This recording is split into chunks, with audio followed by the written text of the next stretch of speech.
United Healthcare Services Incorporated or their affiliates. The following program is a podcast1.com production. He started in a small town in Texas.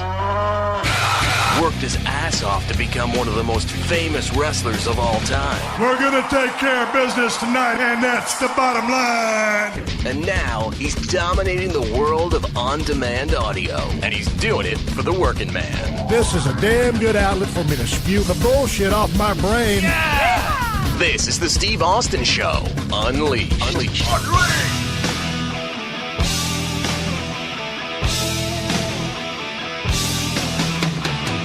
All right, everybody, welcome to Steve Austin Show. I'm coming to you from the main streets of Los Angeles, California today. I'm sitting here in my house at 316 Gimmick Street. I have a special guest on the phone. His name is Wade Keller, the Pro Wrestling Torch. This is a little bit different open than I normally do, but since it's my podcast and I do whatever the fuck I want, that's how we roll. Wade Keller, welcome to the show. What's happening? It's good to be back. Week two. I think we went a little more than 15 minutes last week. You're killing me. You're killing me. And here's the thing. Kayfabe, Steve, do you think we'll go 15 this week? But I enjoy talking about the business of pro wrestling, and we will dial it back into a 15 or 20-minute segment one of these days.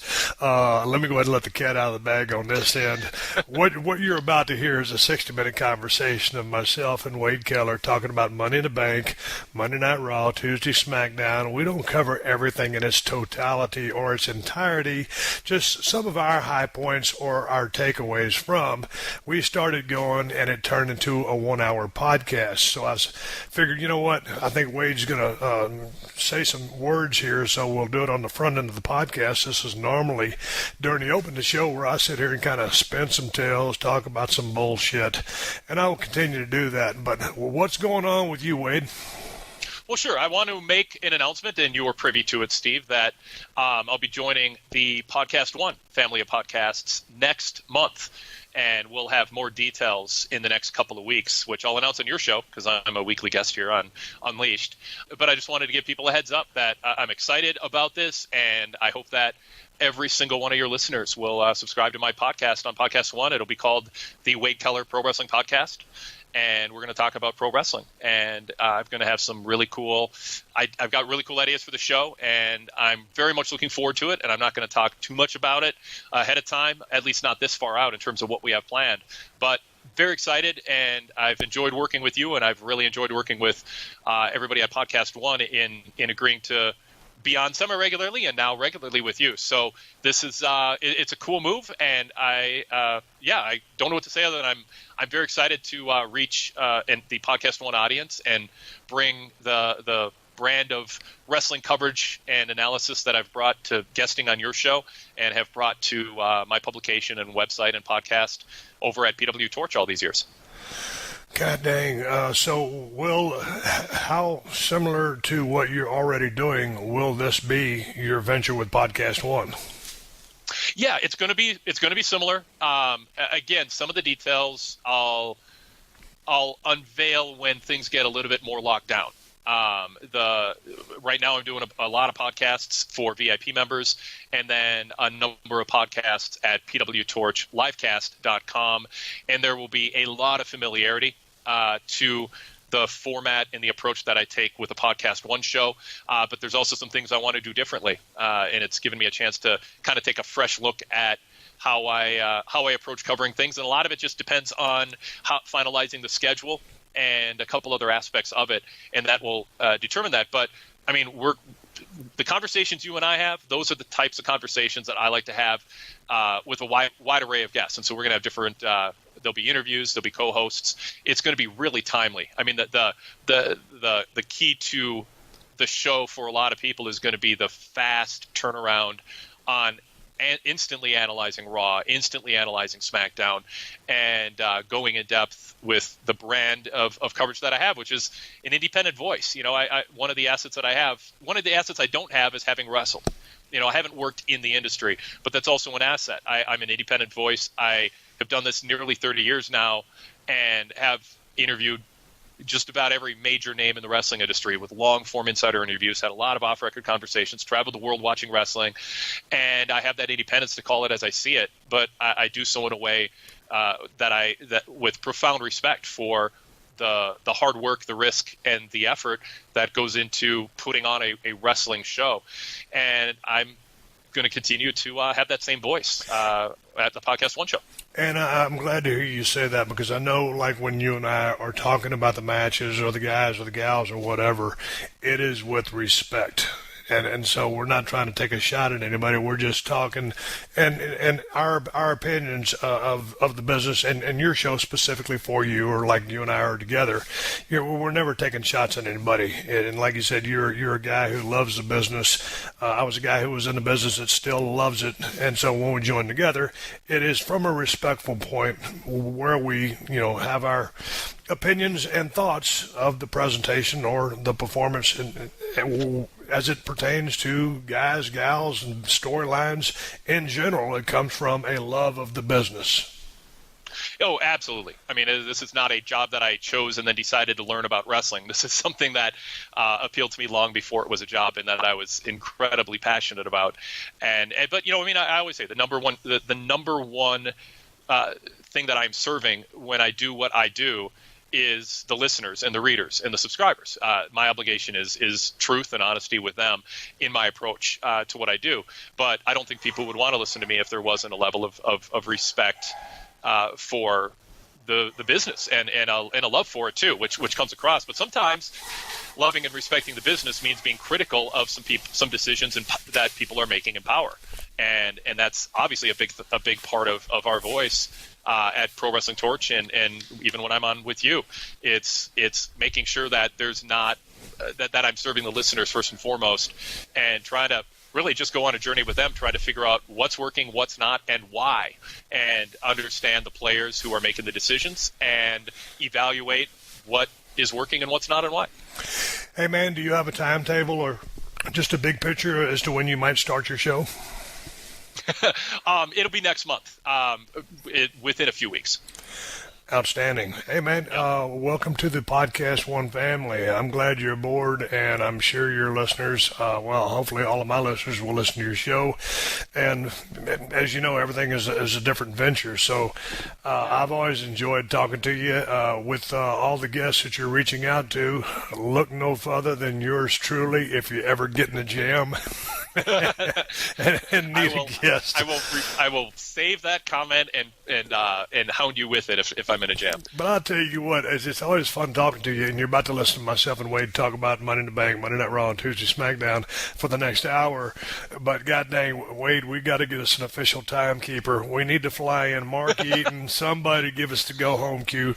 But there's so many things to cover. We picked the wrong day to try to go. Well, me as my show to go Money in the Bank and Monday Night Raw and SmackDown. So it was a good time talking to you. But we'll see if we can dial it back. But I wish you all the luck in the world with your Podcast One relationship.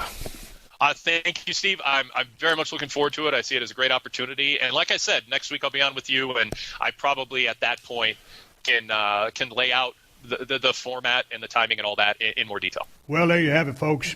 Straight from the horse's mouth, Wade Keller, Pro Wrestling Torch, bringing his talents to Podcast One.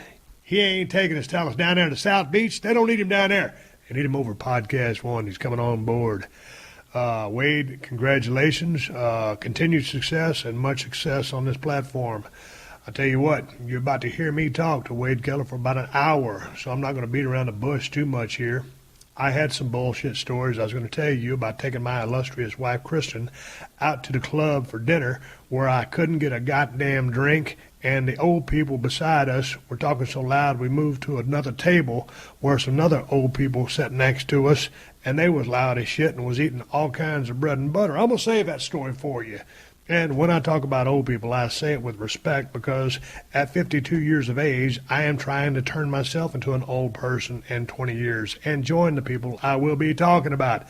It's a whole different conversation. I will talk to you on the next podcast, Thursday for sure, so I can make sure I color the story out just like it happened with no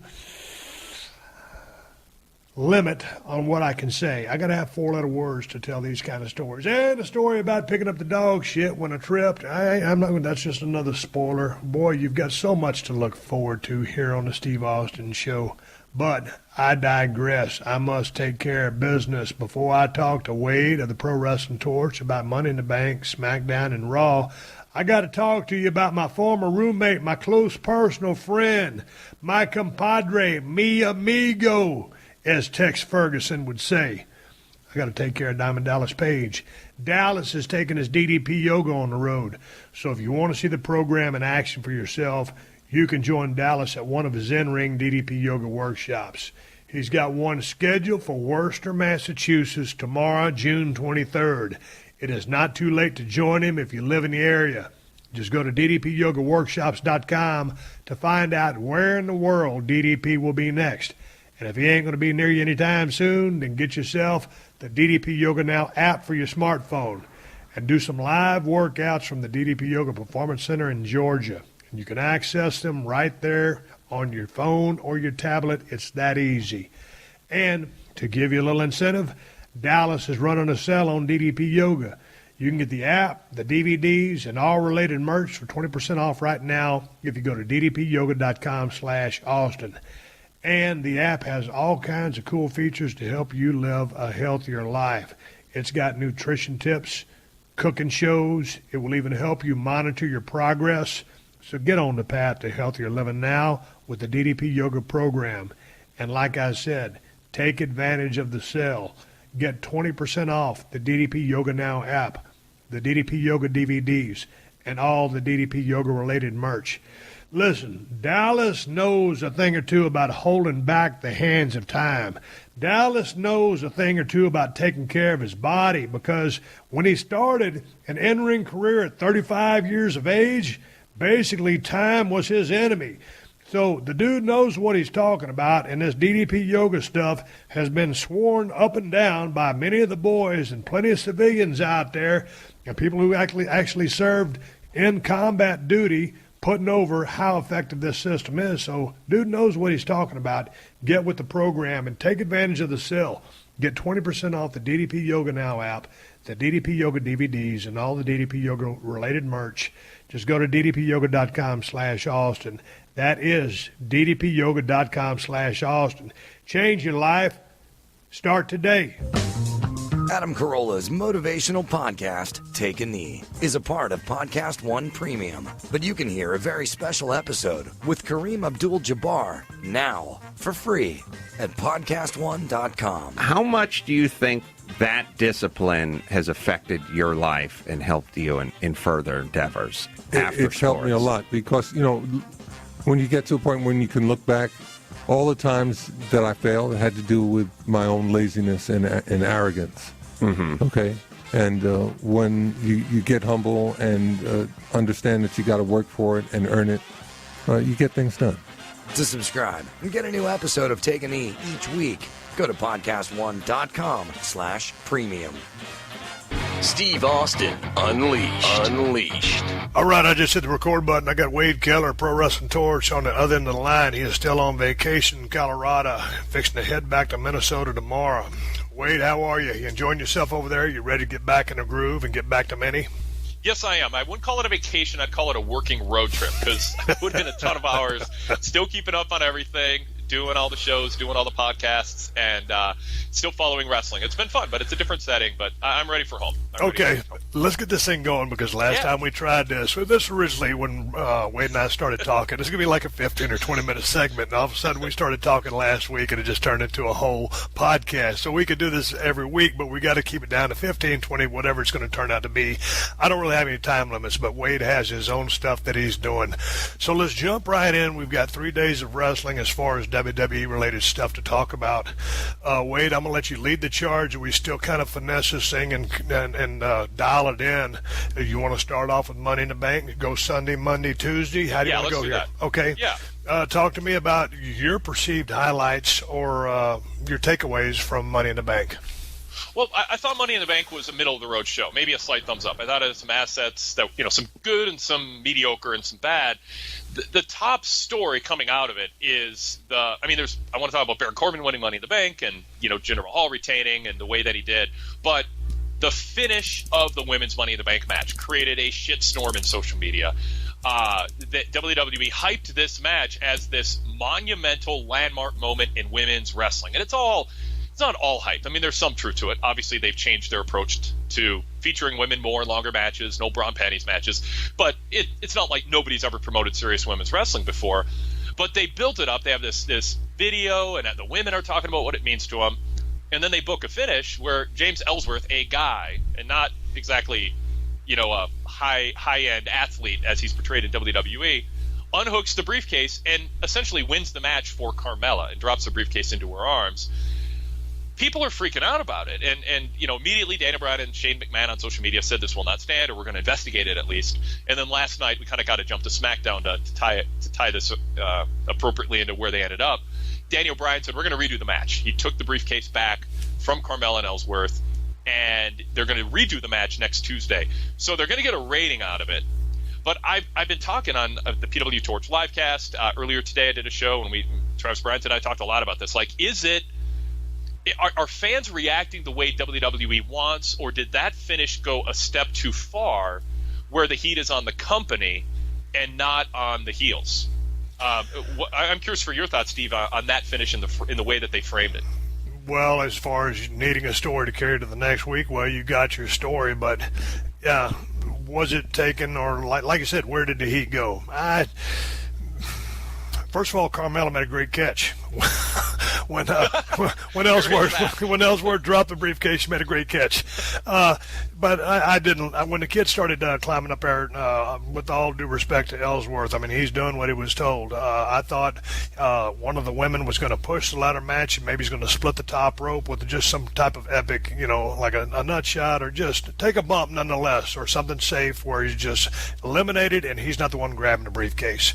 That kid grabs the briefcase. Carmella allegedly wins, and I'm like, same thing as you said. Hey, for trying to be an epic first ever Money in the Bank match, and then some guy climbs up the ladder and wins it. What if they had a Money in the Bank match with the guys, and one of the guys had a female valet, and during the course of the match, she climbs up and then drops the briefcase down to the guy.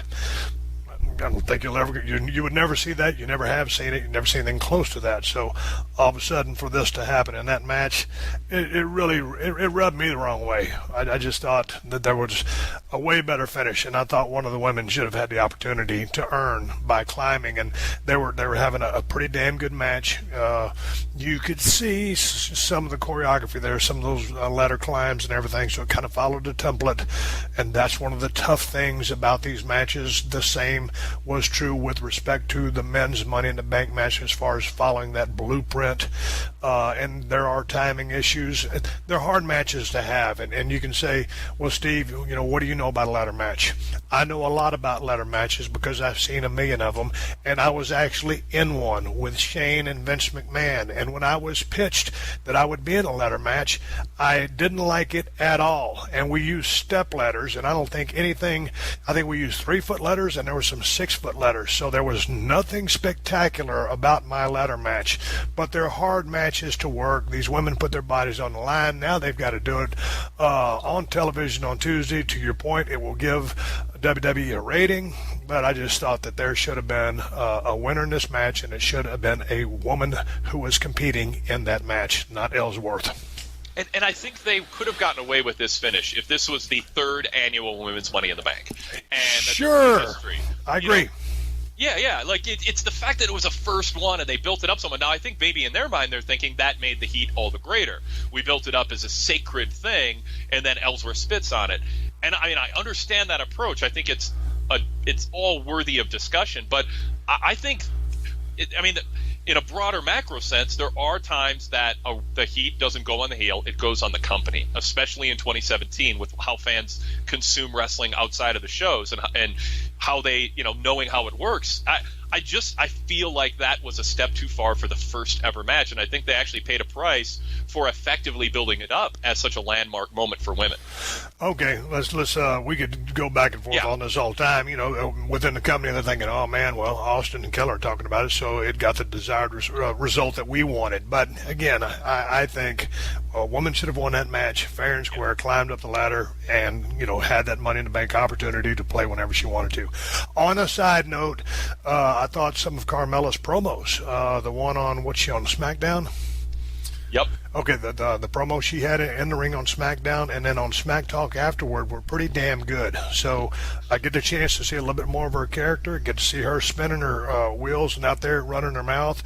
I thought she was effective with the promos, and I got to know more about her and to see a little bit of her personality, which was a good thing. But nonetheless, let's move on and talk. Go ahead. Steve, I'm going to interrupt you because if you were going to change subjects, I was going to interrupt you and say, I want to say what you just said. Because as much as, we were talking about the booking, you're totally right. I'm just backing up what you said. I thought Carmella, not only on I thought she was stronger on SmackDown than Talking Smack, but she was really strong on SmackDown. And even Monday night, we had a report on pwtorch.com from a correspondent who attended the house show that was opposite of Raw outside of Indianapolis.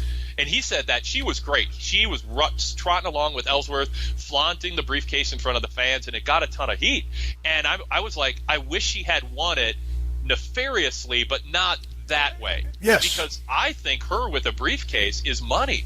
And I'm kind of hoping that that's under consideration for Tuesday, that she wins in a way that takes advantage of the rules, but not in such a blatant way that it disrespects, kind of the whole concept. So, yeah, I was impressed with her, and I think it was a win for her this week, even if the storyline is being questioned. Well, I'm glad you noticed that just like I did, because I thought she really shined. And now, and like you said, to your point, it'd be great to see her with a briefcase had she won it in a fashion that was fitting. So now if they do this second one and then she gets it, it's like, well, okay, but at least a spotlight is shined upon her, and we know that she has some, talent, and she's athletic, she's still green, she's still learning, but she has a future. And so anyway, moving on. Man, I'll tell you what, the next thing I want to talk about as far as Money in the Bank was Naomi versus Lana for the SmackDown Women's Championship. I don't know how this match came to be. In a nutshell, Lana said some mean things to Naomi and then asked for a title match, and Naomi said, I'm a fighting champion, sure, and then Shane McMahon agreed. I mean, I don't want to overstate it and say I was appalled by it, but I thought it was disrespecting of the title, and I thought it made Shane look bad, and I thought it made Naomi look bad, because I don't think somebody who has never wrestled on the main roster, she is portrayed as somebody who just decided to get into wrestling recently. They're not. I mean, that's how they're presenting her. I don't believe it serves WWE or the fans or their ability to sell title matches as meaning something to have Shane agree to it and Naomi offer it. I think title matches should be earned. I think Naomi should have said, you don't get a shot at a title till you earn it. I had to work hard to earn it. There's these women who are in a ladder match trying to earn a shot at it. You can earn it, but I'll fight you, and I'll fight you on Sunday. Like that makes a lot more sense to me. I'll fight you. Hey, you want a shot at me, I'll fight you. No title on the line because you didn't do anything to deserve it. But since I'm a fighting champion, I will fight you, but you don't deserve a shot at the title, so that is not on the line. So then it's back on to Lana. Okay, yeah, I'll accept that because I want to go in there with the best of the best because you have the belt, and so let's tangle. But the title is not on the line. So with putting words into Naomi's mouth that, hey, I'm a fighting champion, to give reason for this match to happen, and thereby some logic, Naomi deserves better. The title deserves better. Lana wasn't up for this task at hand at this point in her career. I thought she had much more mystique as the valet, whatever the term is, with Rusev, going back to before they kind of killed her gimmick off and reinvented her, and I just liked her the way she was. And so if she wants to be in the ring, that's more power to her. But and a lot of the stuff that I got on Twitter was, hey man, for a first match, she did a lot better than I expected.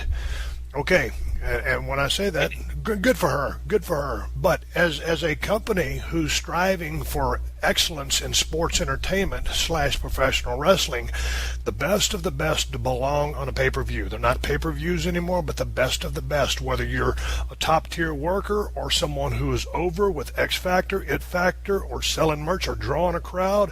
Those are the people that need to be featured on the pay-per-views. And all of a sudden, you have this person come from nowhere, get a title shot, be featured, now come back 2 weeks later to be in another featured match, on SmackDown, which is going to do a number or not.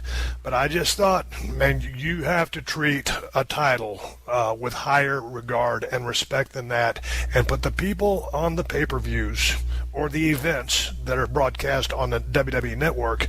The best of the best are on the shows. That's just the way I see it. No, I agree, and I think it's difficult. Again, we talk about Money in the Bank in the context for the women. If it was the third match and there were 2 straight-up wins, and this was the third one, I get it. I think it would have worked better and not had a backlash that I think is more negative than positive. With this, I think Lana getting a title shot. I'm glad she didn't win the title, but just getting a title shot, I think, brings back some bad memories of Jinder Mahal. And I mean, Jinder's fine. I mean, but there was no journey and no story told to get fans to buy into him going from a guy losing on TV all the time to a contender. They didn't tell that story. However, through whatever lens you watch wrestling, you need to have a story to believe in that makes it seem like Jinder Mahal belongs in a top spot and that you were along on that journey. I remember watching Bret Hart go from prelim guy to tag team champion to IC champion to world champion, and I bought him as a world champion because I was along for the ride. So Lana getting this shot, it's a slap in the face for a lot of reasons, but the timing couldn't be worse because fans are still reeling from the out of nowhere Jinder push. Okay, speaking of the Jinder push, Money in the Bank, Jinder Mahal versus Randy Orton, and Jinder Mahal retains interference. At ringside, I don't know if there'd be interference, but anyway, I thought Randy did a hell of a job in carrying Jinder, and I've said the word carrying before, and people take it out of context or think, oh, what are you talking about? Truly, Randy Orton carried Jinder to a pretty damn good match until, everything started going towards the end, and the finish happened like it did. It was a big moment. I thought Randy might even go over in this match, but I thought Jinder stepped up this game, and I thought it was a credit to the ability of Randy Orton to carry him in this match. What were your thoughts? I totally agree. I thought that Randy brought the energy. He brought a sense of caring.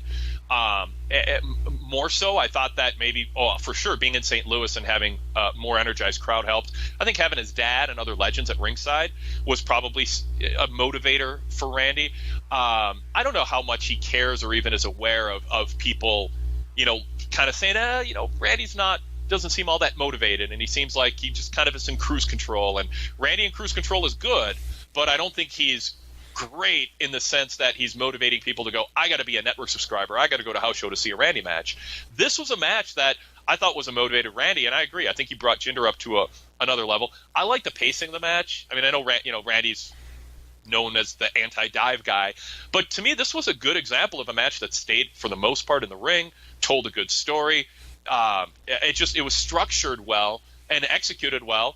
And yeah, I mean, it wasn't like a show stealer, but it was a good match. I would still argue in 2017, when you've got AJ Styles and Shinsuke and Kevin Owens and Sami Zayn and the history of their quality of matches, and you have a huge drop-off in the 18 to 35-year-old and 18 to 49 male demos between the first of the year and now on SmackDown. It's like 40-some% have left since WrestleMania season and the first show of the year.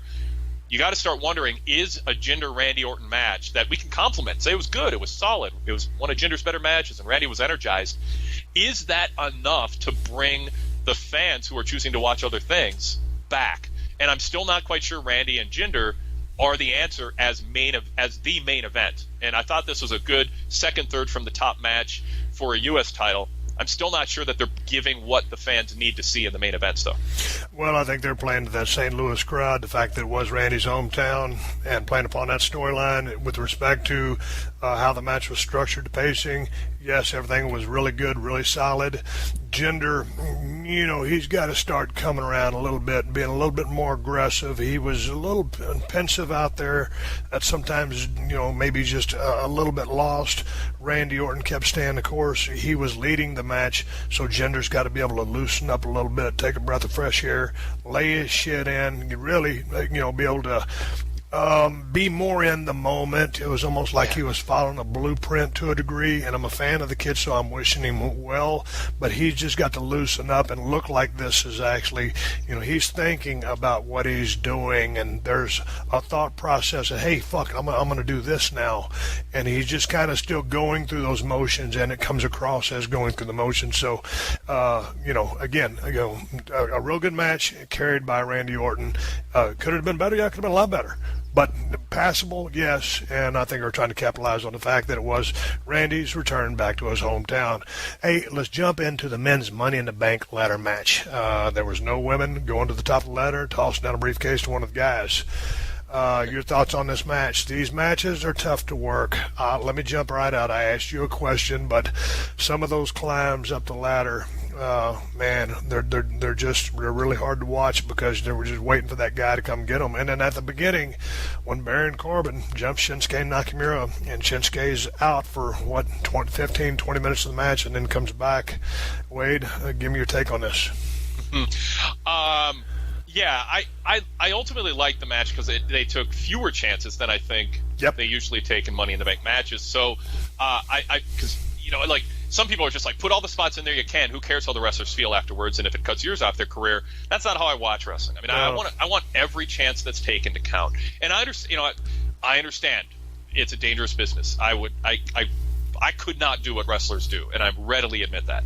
But I think when they do take chances, there's always a chance something goes wrong. But that's a reason to not take excessive chances. Make every spot, every bump, every risk, make it count for something. I thought they dialed back in a way that worked in this case. Go ahead. No, go ahead. I mean, because I enjoyed everything about the match. I enjoyed it. There was a couple of kind of like not real holy shit bumps, but I mean a couple of major bumps. When you're putting I'm sitting here. I've been through my share of matches, but when I'm sitting there thinking, okay, yeah, it was a pretty safe match for the most part. Man, anything could go wrong. So man, I live and die by each one of these crazy things that they do. So it was structured well, told a pretty damn good story. I really enjoyed it, and I was glad as you were that the guys just didn't go haywire with the danger factor. But let's talk about the finish. And finally Nakamura comes back in, a little bit of a house of fire. I really want to see more out of this guy. Yeah. Ultimately, let's talk about Baron Corbin so we can move on and brush across Monday Night Raw and SmackDown. Baron Corbin climbs to the top and wins Money in the Bank. Your thoughts on that? Is he ready for this kind of push right here, right now? I think everything with Baron Corbin since getting called up has been a little ahead of the ideal schedule, but I think there are things he does so well that I'm not at all against him having this. I liked his parade around the ring on Tuesday night, taunting Jinder. His body language, his promos. I believe that is, I talk about Seth Rollins when he was a heel, how I just imagined he was a guy who, when he showed up every year at the DMV, people remembered him and they're like, oh no, not this guy again. And I believe that, and I didn't want anything to contradict that image. Baron is good about that. I buy that this is who he is. He's not putting on a show. He's not doing the Jinder snarl where you sort of think, oh, that's a pro wrestling thing. And so I like him. I like his act. I think he's improved in the ring. And I think he was the right guy to win this match. So I like that. Performance-wise, I would say it would have been good for him to study how to climb a ladder before entering a ladder match, because there was one point in the match where he put one foot on a rung and then looked completely confused about how to put a second foot on it because of what you said. He was waiting for somebody to attack him. And I mean, that could be someone else's fault, not Corbin's, but that's one of the things that just sort of. But then when you're in that spot though, hey, you just got to start climbing that match, and you ain't got to sprint up that thing like Usain Bolt running 100 meters. But you got to get your ass up there because you got to protect yourself. And if no one stops you, then you fiddle fuck around with the briefcase once you get up there. But get up there in some type of fashion so that you don't look like a three-toed sloth. So it's moments like that you're thinking, God dang, I was buying in. These guys are killing themselves out there. They're working their ass off to make me buy in, and then some someone does that slow crawl, and I'm thinking, okay, well, fuck it. Right when I was buying in, I got to buy back out because, I'm not believing this shit now. Here's the thing. To your point of, you like the kid's look, not the snarl, seems to be well suited where he is. Now, Wade, if you're going to start putting this guy in single situations, or dare say he cash in that Money in the Bank and become the champion, boy, he's got a lot of pressure on him. The pressure is not in carrying the briefcase. He still needs to work on his singles matches, which don't jump off the page as something you've got to see every single week yet, because he's still pretty damn green. And I'm a fan of the kid, so I'm saying this with respect. I've been there. But all of a sudden, you put a spotlight on this kid, he could potentially be the champion. So if he does become the champion, it's like when they put that title on gender. Just getting a title put on you does not necessarily make you. It can be good for the resume, but it doesn't necessarily make you. You have to be actually, ready. I think, causes fans to look at you with more scrutiny. Like if you're absolutely, not ready, it can expose you. Yes, sir. Yeah. It can absolutely expose you. So, when people say, "Hey, man, gender, he was doing favors, and now all of a sudden he's a world champion," so he's got to bring himself up to represent that belt in the best regard possible. So, anyway, interesting win for the kid. We'll see what he does with this briefcase opportunity as the story unfolds. But just from hearing your side, you are interested in this story and you want to see how it proceeds forward. Yeah. I don't think everybody who wins Money in the Bank has to win the world title, but I think at least we're on a journey with him right now. You're looking at him differently, and the spotlight's on him. So this is a push. It's like winning King of the Ring. It's a push. Yep, that's what I think. Yeah, Money in the Bank has become the '90s version of King of the Ring. It's basically Vince McMahon sending a message to the fan base. I got my eye on this guy. I'm going to give him some opportunities. And sometimes it works, and sometimes it doesn't. Billy Gunn got that chance, and it didn't translate to anything huge. And you and Triple H, when the timing is right, Bret Hart, it can lead to something. I think I put money on him succeeding and being a money draw for years to come, but he can't stop working at getting better, because I think the scrutiny is going to increase, and fans are discerning now. I mean, there is a big part of the fan base, and I did that statistical breakdown last week on pwtorch.com, breaking down the demos. A lot of fans tuned out after Jinder won that number one contendership match on SmackDown. SmackDown was ahead of year ago numbers, and Raw was way behind, and there was a reason for that. And now it's gone. Now they lost that advantage they had over the ratings a year ago, and it coincides with Jinder getting a push. I think fans feel a sense of ownership and a sense of obligation for the promoters to push the people who deserve it the most. That's why the Ellsworth finish, the Lana finish, the Jinder push, I think Baron Corbin's more equipped than any of them to not look bad in this situation, but he's got to work hard to make sure that he doesn't take anything for granted, because the fans can make or break you, and I think they're showing that vocally right now. And it will be interesting from a stylistic standpoint of what Baron does in the ring, because a lot of guys doing this fly around stuff, and it's almost like everybody's working a lot faster than they used to. Baron is not that guy, so he needs to really step it up with a tone of violence or an offensive. He doesn't need a million moves. I didn't, but he needs to be able to dictate some type of style. And what's refreshing, what could potentially be refreshing, is this guy is not going to be working like 75% of the rest of the roster. And it's worked for Braun Strowman. It's worked for Samoa Joe, Roman Reigns. Even you can say it's worked for him. I'm not worried about Baron doing a different style because he's got the size. No, I'm looking forward to it. That's my point. Yeah. Yeah, that's what I'm. Yeah, it's like people who say, "Oh, he can't keep up with AJ." It's like he doesn't have to keep up with AJ. No, he just needs to be a real good, effective version of himself. Yes, and it's the argument I think both you and I agree on with Luke Harper. It's like, you're not a mat wrestler and you're not a dive guy. You're a big man, badass wrestler, and that's where the focus of his style should be. Baron Corbin wrestles his size. And so I think it can work, and I want that. I don't want everybody doing, whatever you want to call it, indie style, cruiserweight style, AJ style. I don't want that. I want diversity. Braun Strowman is showing how effective that can be. So's Samoa Joe. And like I said, so's Roman Reigns. So Baron, I think, gets it and wrestles his size and style. And I like the style mix-up, or the contrasting styles of a bigger guy work in his style versus a smaller guy. So I endorse it, even in the context. I think it's a good spot. I hedged a little bit, and it was a conversation piece on Nakamura being knocked out early and then coming back late. You don't want him to have the rep of being favored. Oh, we're protecting him from taking the ladder spots that everybody else had to take. But as a new character, I sort of see merit in framing the match so he gets a big pop when he, despite the beatdown and despite being in pain, re-enters the match and then has a spotlight memorable moment with AJ that then leads into the finish. I see the positives of it. I think there was some risk, Steve, in having him just sit out the match, take the proverbial nap while everyone else is working hard, and people paid to see him, and they got cheated out of that. But ultimately, I thought that it made Shinsuke seem more special, not just being another guy in the mix for the whole length of the match. How did you feel about that? Well, I would have liked to see him in the match because I've seen a lot of his stuff in New Japan. I've seen him, work several matches. I'd like to see more of the guy. So I'd like to see him in a setting with all the other guys doing the same shit because he doesn't have to be the guy climbing up a ladder taking crazy bumps, but I want to see him out there working and doing work and like you said, they set the stage for him to shine and do these big moves on everybody. Yeah, that was great. Me, I would have preferred to see him in the match. But it ended up like it did, Baron Corbin with the win. Give me your highs or your takeaways from Raw and SmackDown.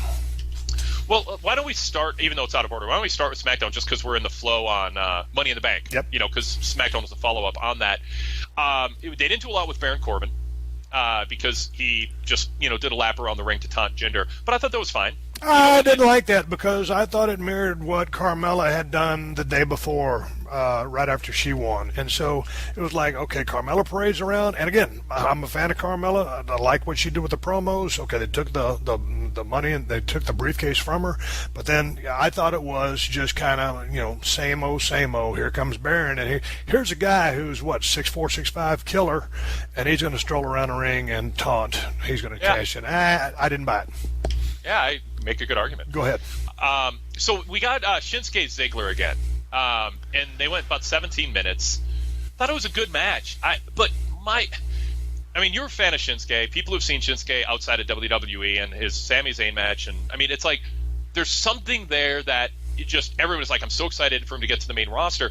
I'm not sure that going back and forth, even if he got 70% of the offense, going back and forth with Dolph Ziggler, who takes really good bumps, made Shinsuke look good, got in, he looks crisp, he's a good worker. But from a kind of narrative context standpoint, it makes Shinsuke, it brings him down to one notch above Dolph by having to fight really hard for 17 minutes to beat him. And it's not like they told the story of Dolph on a hot streak and now he's going to face this big test in Shinsuke. It just was a match thrown out there to give Shinsuke 17 minutes to get himself over. I thought it was good, but I still get nervous about Shinsuke seeming ordinary. I think it made him seem ordinary because when you say, I'm a fan of Shinsuke, but I'm also a fan of Dolph Ziggler.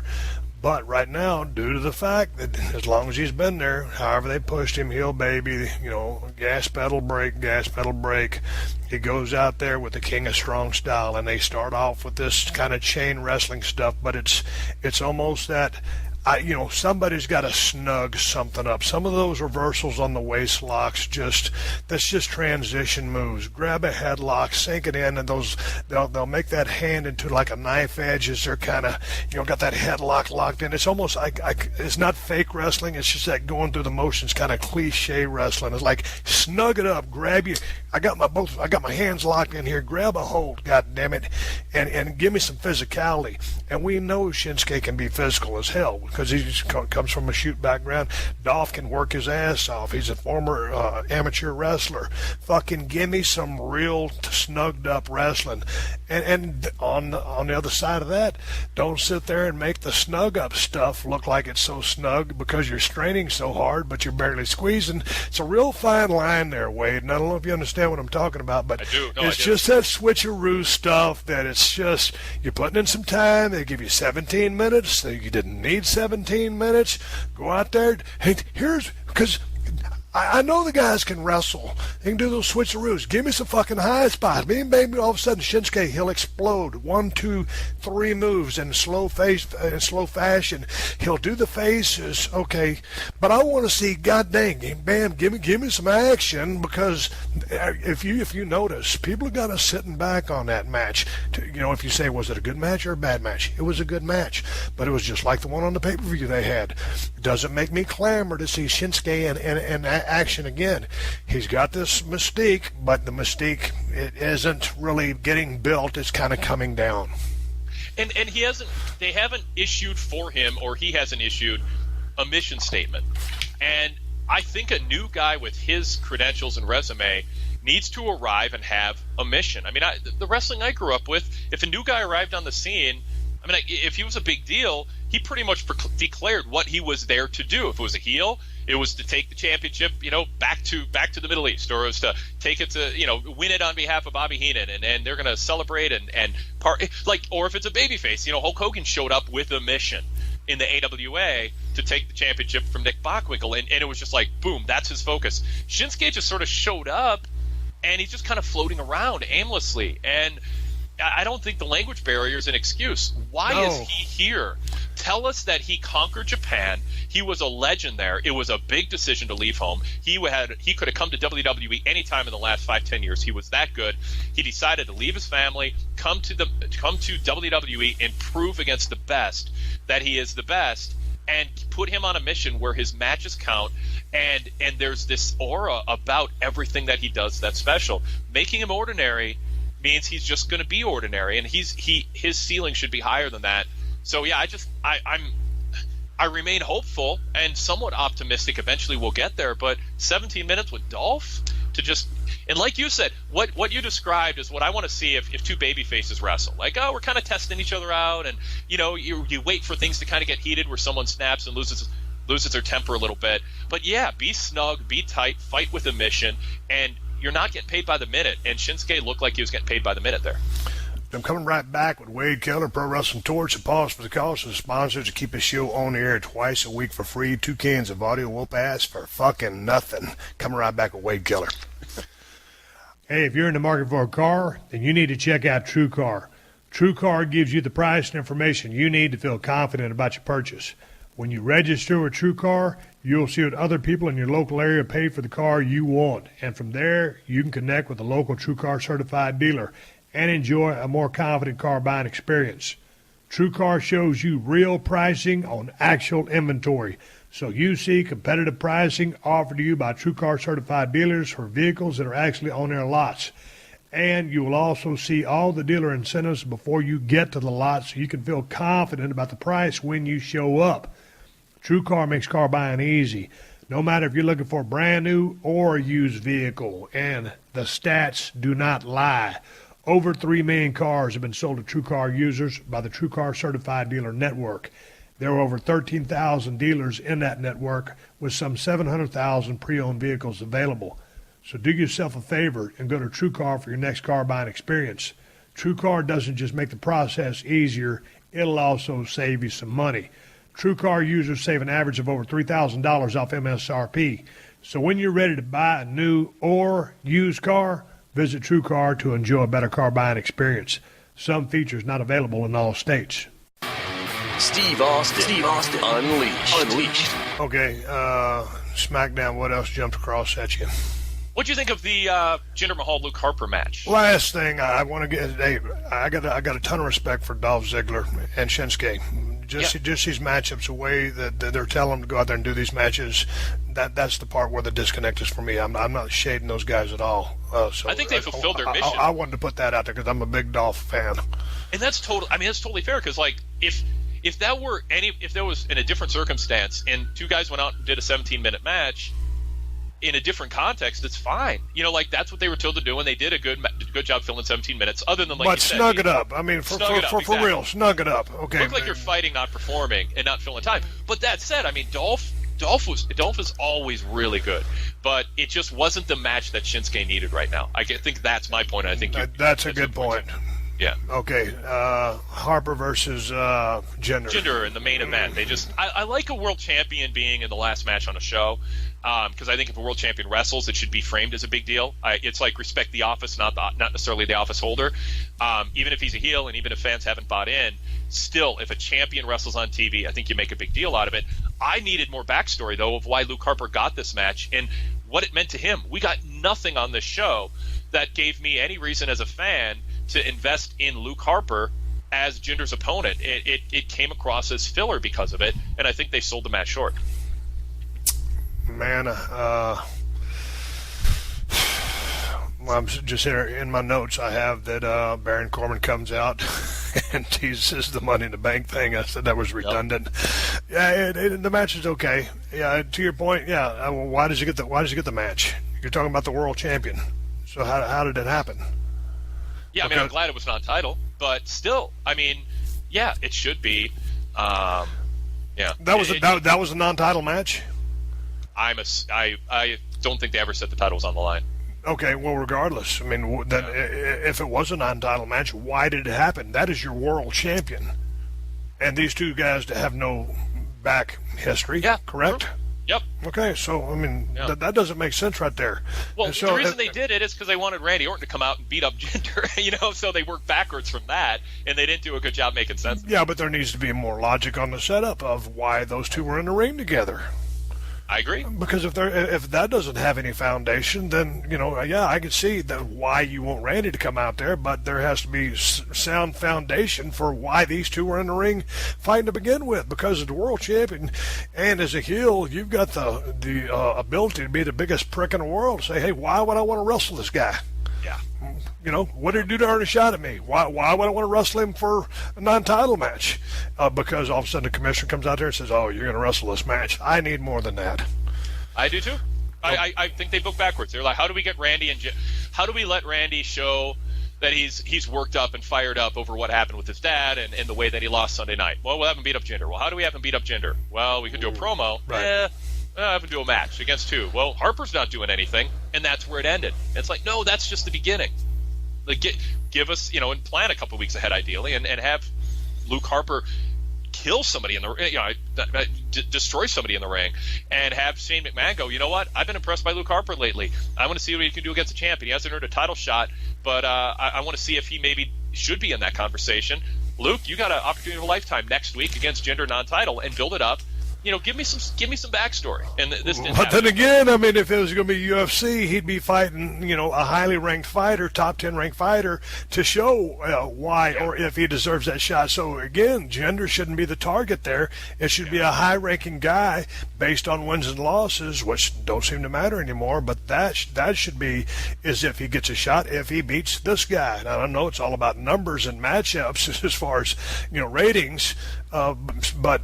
Then, to me, there's just not enough logic there. Give me another highlight takeaway. Well, Danny Bryan, that's the other top thing. He promised to address Money in the Bank controversy with the women.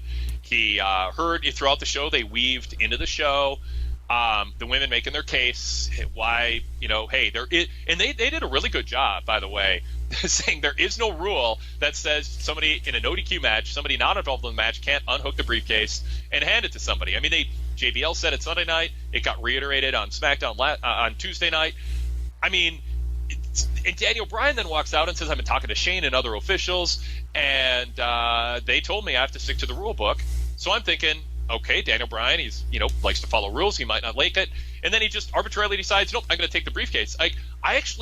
Ultimately, that's what fans wanted Daniel Bryan to do, but I thought they made too strong of a case that Bryan had no authority to do that, and I wish that was addressed better, because what it came across as is we're going to go overboard in making you think Bryan's doing something you don't want to get the pop when he does what you do want. Right. But I thought he was actually too convincing about him not having the authority to do it. So I had some mixed feelings about that, and then he didn't until later on Talking Smack ban James Ellsworth from the match, and I think that should have been in the promo on SmackDown. I agree with that. That was my biggest thing there. Hey, man, and that would have got the biggest pop right there, and you, by the way, are banned from ringside right there.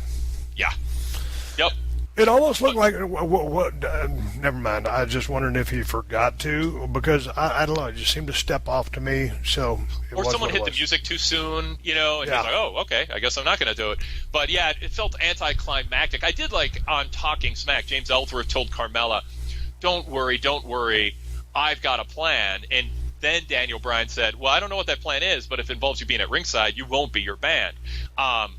I wish that was in the segment on SmackDown. Agreed, because I don't know how many people watch Talking Smack, and they're going to put that in the package next week to set the logistics behind that.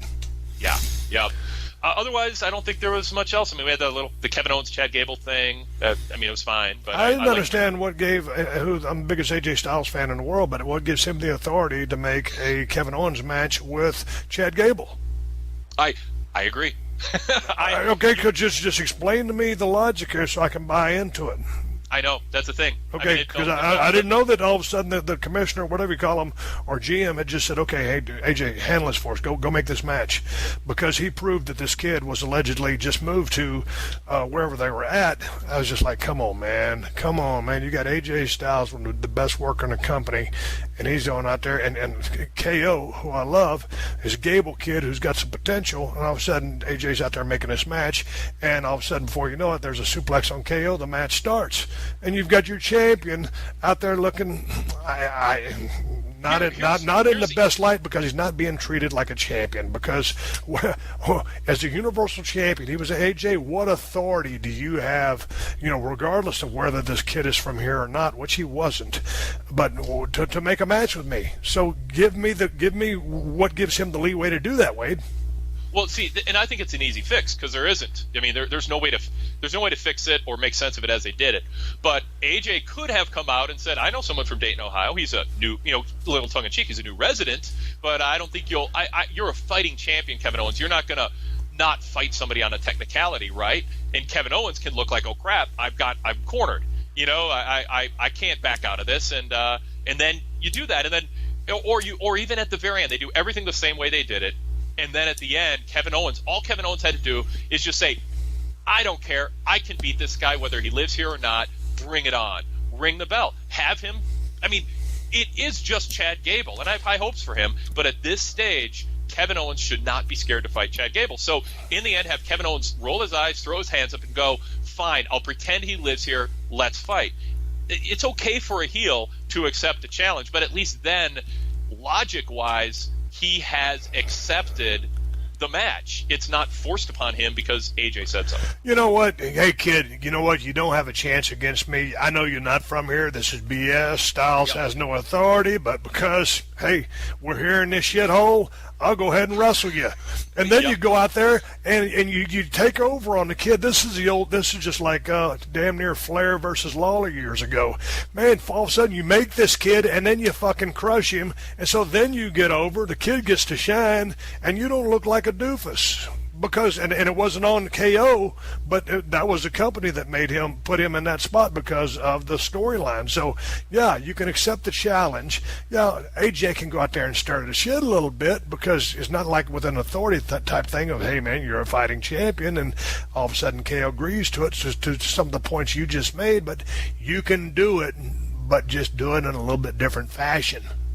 Yeah, I agree. Okay, that's about all from SmackDown, though. I mean, there's little things here and there, but. Raw I thought was it was a big show. I thought it was a real memorable show with what they did in terms of Brock and Joe and Lesnar and Braun especially. They put a lot out there, and then you had the other big A topic from Raw was the reveal of Enzo and Cass. We can start either place. I like the heel turn by Big Cass. Yeah, let's talk about that, because Kurt Angle says, this is months of planning. Well, months of backstory. Who knows how planned it was. But, we had backstory to work with. And Enzo and Cass both were jumped, apparently, backstage. And Kurt Angle wants to investigate and solve it. It was a teaser. It led to an improvement in the rating. They went back up to where they were 2 weeks ago, up from a real low point last week. And Enzo and Cass walk out there. And then Corey Graves is the one who actually comes up with the incriminating security footage that was secretly taped of Cass faking that he was attacked from behind to throw the scent off of him. And once he was caught, then he revealed, "Yeah, I've been messing with you, Enzo. because I want to see how dumb you were, and I want to see if you'd catch on, and you didn't. And but now I have no problem saying I'm sick and tired of you. And I mean, obviously, cut a better promo than I just did there recapping it. But yeah, I liked it. I thought the emotion in that promo between Enzo and Cass felt real too. Like, I felt like these were two guys who had a history, who were actually breaking up, and there was some emotion there. Enzo showed it and was supposed to. Cass showed it. I don't think he was supposed to, but I thought it all added up to a really good segment. Yeah, I enjoyed it. I didn't know about how Corey Graves just happened to have from the announce position the footage. That People logic. like to tell him things. That was his line a couple of weeks ago. Yeah, but so I'm not going to sit there and argue that point. But I thought it was really effective. I thought the guys did a great job. Didn't see it coming. And big Cass, sometimes you think, hey man, this guy's got a lot of potential. But then, can he live up to it? He really lived up to this, and with the fact that he considered Enzo dead weight as a guy that's holding him back from being a big star, I really liked it. And Enzo, like you said, it was emotional, and so now I want to see where they go from here. And it will be interesting to see, how Big Cass, shoulders these responsibilities of being a single and turning heel. And I'm excited about this opportunity for him, and I'm excited to see what they do with Enzo. But I thought it really came across as a great segment. Because 2 years ago, Cass in NXT looked like a deer in headlights when he was on the microphone. Enzo That's was what I'm talking. saying. Yeah, so this progress is encouraging. And we talk about Baron Corbin moving forward and having a spotlight on him as Money in the Bank holder. I thought that was I was very encouraged by Cass being able to show that edge, in that I believed that he was a bad guy who, was willing to just cash in a friend in order to advance his career. I think that's a good heel. I'm optimistic about him. I mean, I don't know what the ceiling is, but we're on a journey to see what that is, and that's what I love about watching wrestling. Great matches are great. Seeing wrestlers like Cass or Baron Corbin under scrutiny get a bigger push and rise to the occasion is also a lot of fun. And I'm looking forward to it after this segment especially. And that was a mouthful of words. That was, for everything that Cass said, from everybody, talking about, how heavily scripted the promos are. It came off as a shoot, and it didn't look like he was memorizing anything. That's and right. It was words from the heart, and there was a lot of verbiage there. So I thought it came across real well. I dug it. What do you see anything at Enzo? Where do you see him ending up, I guess is a better word. I mean, he and Cass had a good chemistry and it worked. There was a time to move on. Does he become a heel manager? Does he become a cruiserweight? Does he become Scotty Too Hotty and just job on TV? I just don't know what his role is now. No, I think that remains to be seen. But I think the guy is so he's got so much charisma. He's such a good talker on the microphone. He's certainly a valuable asset. I just don't know what they do with him. That's a great question. I don't know the answer to, but I like the kids. As far as on the horn, I think he's one of the bright spots in the locker room. So how that ends up playing up, your guess is as good as mine. Yeah, I hope he's not just discarded. I hope that we come up with something. No, I don't think that's going to happen. I mean, I wouldn't think that's going to happen by a long shot, but I'm curious. So Roman comes out at the top of the show, and I mean, this is like the Roman people talk. On my podcast a week ago Monday, we had 4 people call who were in the building, and 2 or 3 of them talked about the dark match with Roman and how he just seemed to be unchained. Like, I get to act how I want, react to the crowd how I want, and I like that version of Roman. He when the red light wasn't on, there was something about him that was more authentic, and I don't know if it was intentional or what, but this seemed to be the most authentic response that we ever got to Roman. He got to actually kind of smart off to the fans a little bit and react to their boos and snarl and be kind of, dare I say, heelish, but in a way that maybe the people who are cheering him don't see it as heelish. They just see it as him standing up for his cause. I don't know. What was your take on his approach? It felt different. I got on the network and I was watching some of his earlier heel stuff. I just like him as a straight-up heel. So I do too, yeah. That's my take. Yeah, it was interesting. I don't know if they're testing those waters or they're just going all in with, we're just going to let him be himself, and he's going to be kind of like Brock. Whoever the best matchup is, face or heel, that's who he'll face, and we'll just ride that for a while. Maybe they can make that work. I'm just interested in seeing when the full thing happens where it's like either he clicks and gets it all, or the writing or the booking or the push all comes, right into the laser, and he's got this perfect trajectory, and he's got a good concept of what's going on. Everybody's on the same page as far as what's the best way to book this guy, and he lights up and really becomes a top guy. That's what I'm looking for.